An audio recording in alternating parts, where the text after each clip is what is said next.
अस्सलाम वालेकुम जी। आज का लेक्चर हमारे पास है ट्रांसफार्मर के बारे में। हम पढ़ रहे हैं बुनियादी तौर पे अल्टरनेटिंग करंट सर्किट्स में।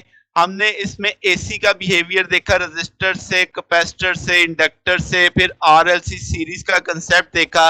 हमने देखा कि इसमें पावर का कंसेप्ट आया हमारे पास, पावर डेसिपेशन का। तो अब इन सारी बातों को जहन में रखते हुए हम एक इसकी एप्लीकेशन देख रहे हैं, that is transformer. Ideal transformer एक कैसी डिवाइस होगी, हम कहेंगे कि एक ऐसी डिवाइस जो एसी वोल्टेज की वैल्यू बढ़ा भी सके और कम भी कर सके।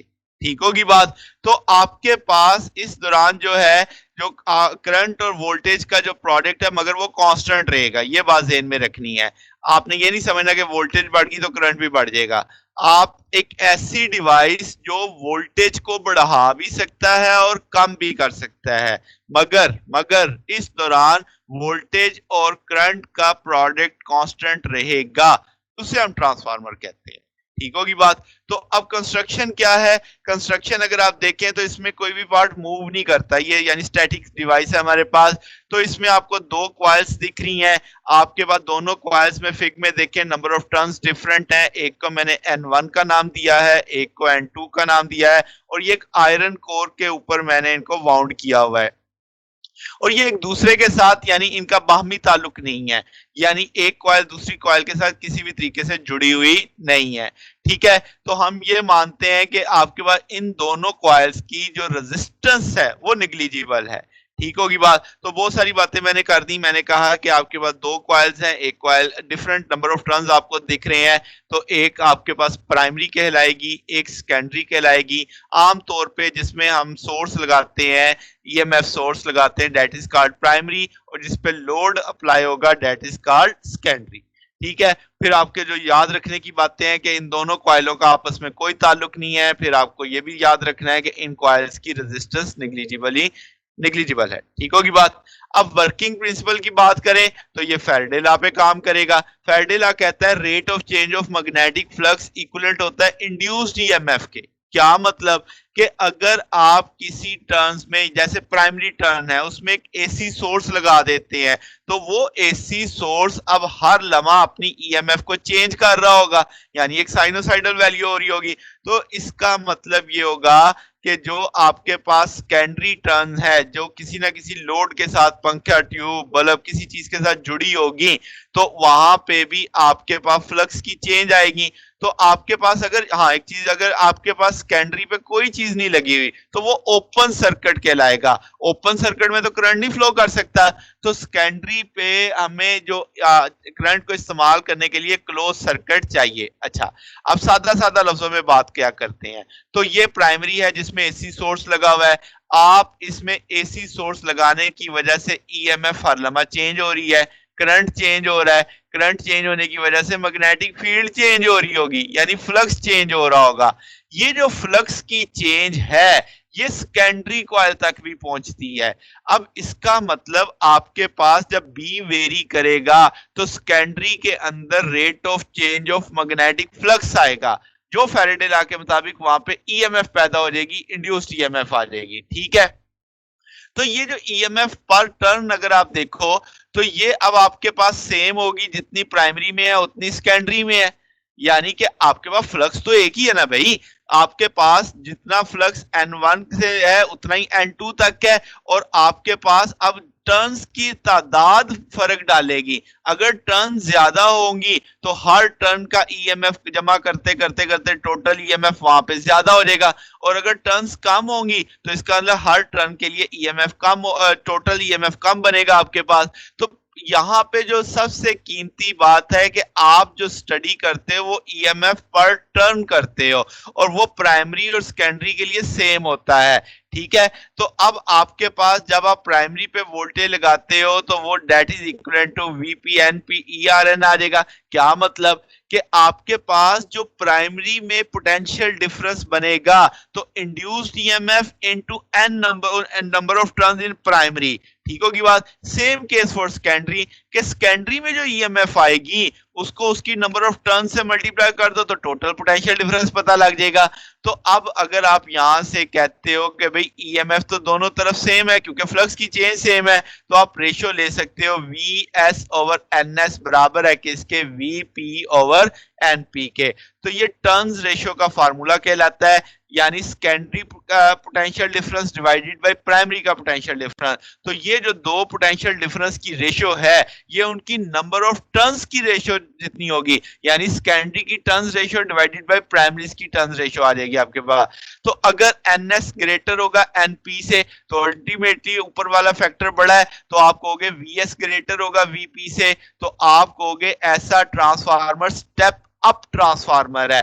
क्या मतलब कि सेकेंडरी में टर्न ज्यादा है, सेकेंडरी में ईएमएफ भी ज्यादा आएगी, तो ऐसे ट्रांसफार्मर को स्टेप अप कहेंगे कि जिसमें अब आउटपुट सेकेंडरी पे हमें ज्यादा ईएमएफ हासिल हो रही है। इसी तरीके से अगर एनपी बड़ा हो जाए एनएस से, इसका मतलब प्राइमरी में टर्न ज्यादा है सेकेंडरी में टर्न्स कम है, तो इसका मतलब सेकेंडरी की टर्न्स कम है तो सेकेंडरी टर्न्स कम है तो टोटल ईएमएफ भी कम होगी। तो इसका मतलब प्राइमरी पे वोल्टेज ज्यादा होगी सेकेंडरी पे वोल्टेज कम होगी, तो ये मुझे वोल्टेज कम करने के लिए इस्तेमाल हो गया, तो that is called step down transformer. तो सादा सादा लफ्जों में बताऊं, अगर आपको वोल्टेज बढ़ानी है तो आप कैसा ट्रांसफार्मर यूज करोगे, जिसकी सेकेंडरी की टर्न ज्यादा हो, और अगर आपको वोल्टेज कम करनी है, स्टेप डाउन करना है, तो आप कैसा ट्रांसफार्मर यूज करोगे, जिसमें सेकेंडरी की टर्न्स कम हो और प्राइमरी की ज्यादा हो। तो आपके पास ये कंसेप्ट आ जाता है जो इसे हमने शुरू में डेफिनेशन में पढ़ा कि ट्रांसफार्मर वोल्टेज को बढ़ाता है और कम करता है। तो ये इस सेंस में आ रहा है कि नंबर ऑफ टर्न्स, अगर टर्न ज्यादा है तो हर टर्न के लिए फ्लक्स भी चेंज होगा, हर टर्न में ईएमएफ आएगी, तो सारी टर्न की ईएमएफ मिलाओगे तो वो ज्यादा आ जाएगी। ये कंसेप्ट है, ठीक है। अब अगर दोबारा फिर वही बात करते हैं, अगर स्विच ओपन होगा तो अब आपकी कोई भी एनर्जी आपके आपके जनरेटर से वो ट्रांसफर नहीं होगी बकिया सर्किट तक, यानी सेकेंडरी तक।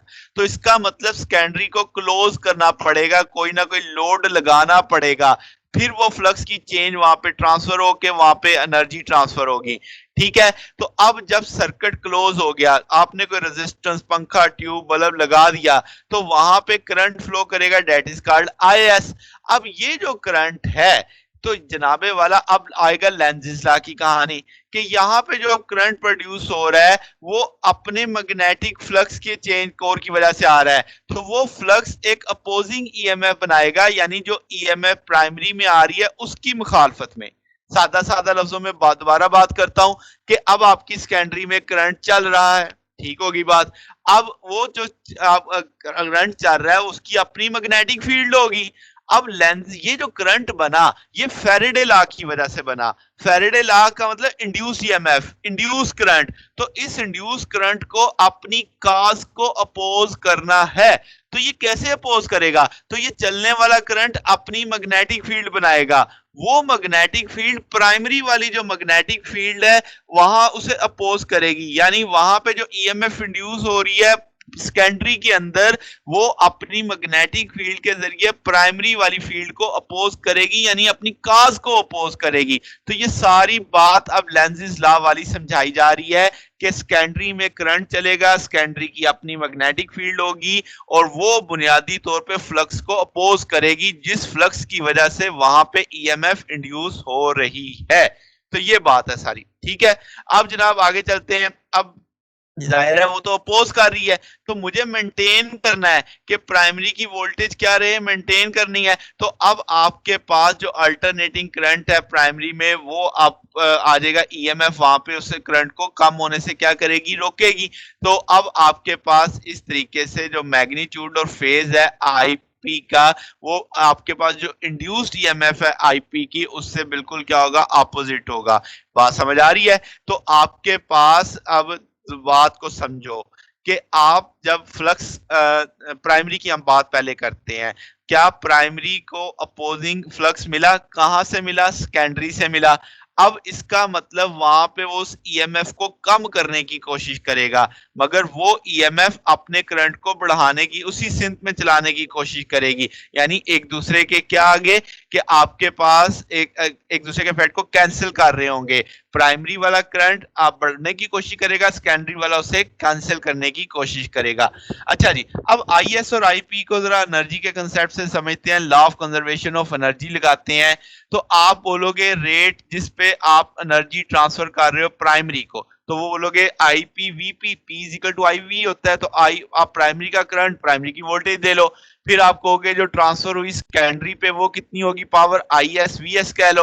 अब आइडियली तो ये इनपुट पावर बराबर होनी चाहिए आउटपुट पावर के। तो अब ये जो पावर ट्रांसफर हो रही है ये किसी कॉन्टेक्ट के थ्रू नहीं हो रही, इनका किसी तरीके से आपस का कोई ताल्लुक नहीं है, ये सिर्फ और सिर्फ फ्लक्स की चेंज की वजह से उधर ट्रांसफर हो रही है। ठीक होगी बात। तो अब आइडियल केस में हम लेते हैं कि भाई इनपुट पावर आउटपुट पावर के बराबर होगी। यहां से आप लिख सकते हो कि आईपी और वीपी रेसिप्रोकल हो गए, आईएस वीएस के रेसिप्रोकल हो गया।